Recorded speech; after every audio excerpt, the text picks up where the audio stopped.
Saudara, setelah menangkap 5 orang tersangka kasus pembunuhan dan otak pelaku penembakan 2 petani warga Indrapuri Aceh Besar, kini polisi masih memburu eksekutor kasus tersebut beserta barang bukti senjata yang digunakan untuk menembak 2 warga negeri Indrapuri itu. Polisi terus memburu eksekutor penembakan 2 orang petani Aceh Besar yang terjadi pada Mei lalu di Desa Anekle, Indrapuri, Aceh Besar. Menurut polisi, identitas eksekutor penembakan tersebut sudah diketahui, sehingga pemburuan terus dilakukan polisi agar kasus pembunuhan tersebut dapat dituntaskan. Polisi juga memburu barang bukti senjata yang digunakan oleh para pelaku untuk membunuh kedua korban. Polisi menduga senjata tersebut masih bersama sang eksekutor.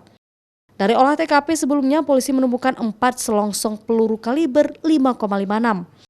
yang diduga digunakan untuk membunuh korban. Masih ada yang kita kejar tersangkanya yang merupakan eksekutor daripada kasus ini.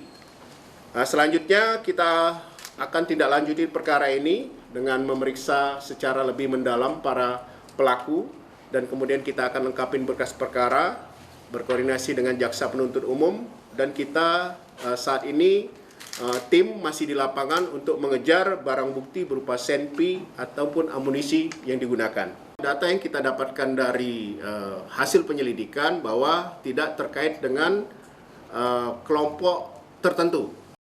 Sebelumnya polisi telah menangkap 5 orang tersangka yaitu TM, DW, NZ, ZD, dan MY.